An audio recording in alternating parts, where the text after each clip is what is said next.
Hello, my beautiful human. Welcome back to the She Did It Anyway podcast. This is your shakeup. I am so excited for our episode today because we've been talking a lot about journaling and this idea of gaining clarity with action. And I have always loved journaling. I don't know about you, but like, were you always just like doodling or writing things or had a notebook or 1,000 notebooks growing up? Because that was me. Like, I just had a notebook for a notebook for a notebook. And as an adult, that's exactly how I still am.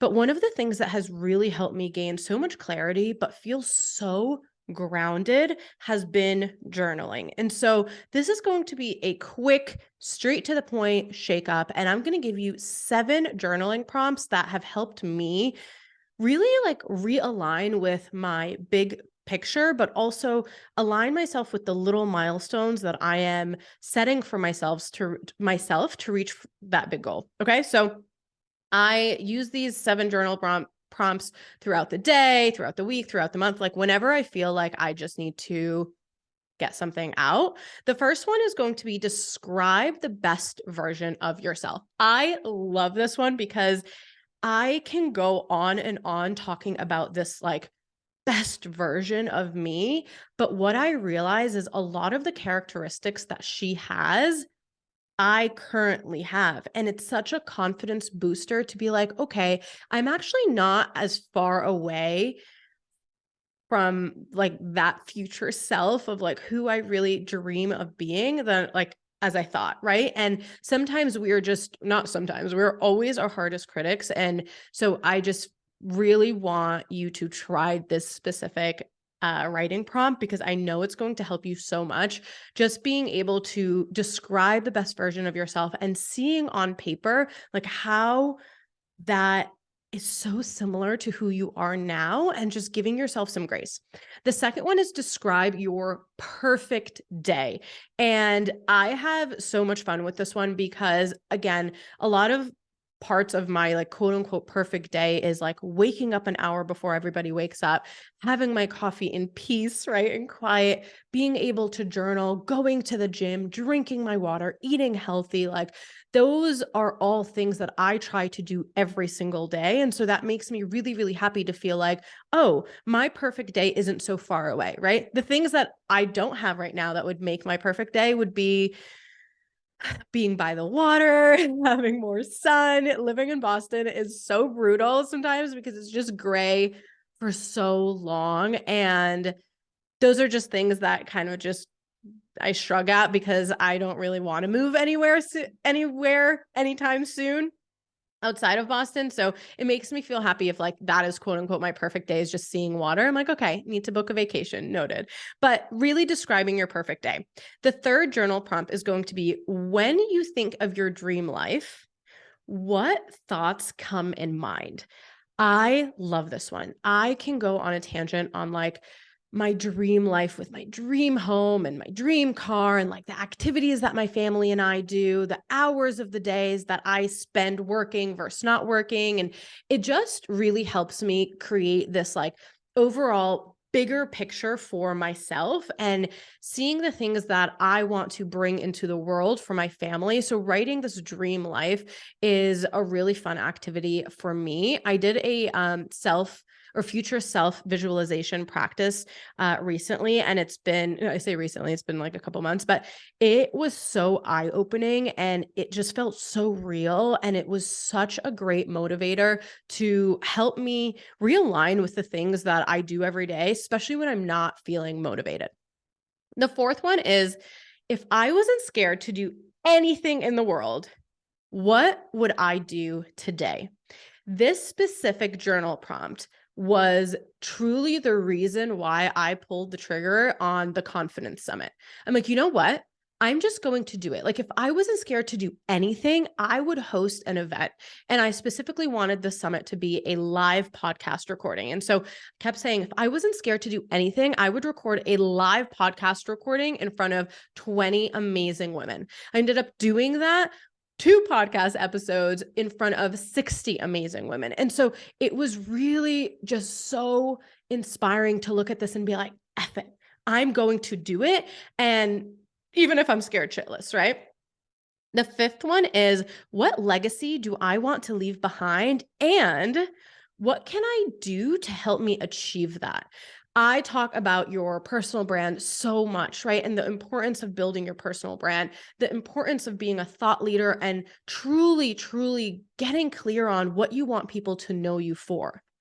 Identifying what you want people to know you for is literally the first step. Okay. Now we need to take it a step further and say, well, what do I need to do to ensure that people know me for this thing, right? Like, what do I want to, what legacy do I want to leave behind? And what do I have to do to achieve that? If I want to be the go-to person that talks and helps women build their personal brand, I need to talk about personal branding. I need to educate about personal branding. I need to build and continue building my own personal brand. And so that means creating content surrounding that, and content is like all different types of media, video, podcasts, speaking on stage, like all of the things, right? And so I would challenge you to think of, what legacy do I want to leave behind? And what can I do to help me achieve that and really make sure people know me for that? The sixth one is, what excuses do you need to stop making? What excuses am I currently making that is holding me back and just a story that I'm making up for myself? This could be, oh, I don't know how to create content. I don't know how to use social media. I can't leave my job. Oh, this is just, it's going to be too hard. I'm too tired. I don't have enough money. I don't have enough time. Like, all of these things are excuses. Time and money are the most two overused excuses I have ever heard. Like, allocating more time to your goal, to your health, to your family, like that could literally mean an extra 30 minutes a day. And so I like to do a tracker, and I've talked about this before, where I'm really analyzing every single thing that I do throughout the day. I'm like, how long am I taking to get ready in the morning? How long am I scrolling? Like, am I just sitting outside of the gym for 40 minutes in the car before I go in? There are some things like that, for example, that I don't want to change. I love sitting outside of my car to like mentally prepare and just like kind of procrastinate a little bit before I go into the gym. I like that. I'm okay with that. But what other things are really blocking my time and then leaving me to say that I don't have enough time as an excuse? So that sixth one is, what excuses do you need to stop making? And the last one, what story do you keep telling yourself over and over and over again that you know deep down is not true? Like, what is that story? And these stories could be anything from, oh, this is just how life is. This is just how I am. This is just, the situation that I'm in. I can't change this. I'm not good at this, right? And so the reason why I love number 6 and number 7 is they go hand in hand. And it's so important to really identify the stories that you continue telling yourself over and over and over again, right? I'm not good enough for this. I don't have enough experience to be doing these. All of that are just stories that you've been really holding on. Another eye-opening thing for me when it came to stories was really figuring out where that story stemmed from. And a lot of the time, those stories were like put on us by other people through their own fears, right? So like not being able to save money, that might have been, money trauma that you had growing up. Whatever it is, a lot of the stories really do come from how we grew up and the things that we saw and we heard and the beliefs that were ingrained in us to make us think that they are fact or true. And so I challenge you to really sit there and think about the stories that you keep telling yourself that deep down are not true, or that you have more control in it than you think. So those are my top 7 writing prompts. They really, really, really help me when it comes to gaining clarity, building motivation, building my confidence, and just owning everything, like being able to own who I am and who I want to be, and being excited about that. I need to hear which one of these journal prompts, or if not all of them, that you're using and which one helps you gain the most clarity. Maybe even try for 7 days straight to focus on one specific journal prompt at a time and seeing which one really like cracks you open. I'm so excited to hear from you to tell me which one that you loved the most. DM me on Instagram. And I just want to ask you for the tiniest favor. If you haven't already, please go review and rate this podcast on Spotify and also on Apple. It helps the podcast tremendously. And this is not something that I actually knew before podcasting, how important these ratings and reviews are. So if you've enjoyed this episode, if you love it, please subscribe and leave a review and a rate.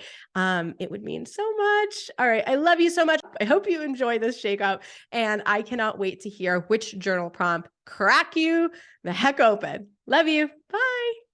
And don't forget, no matter what, she did it anyway. You did it, Mom.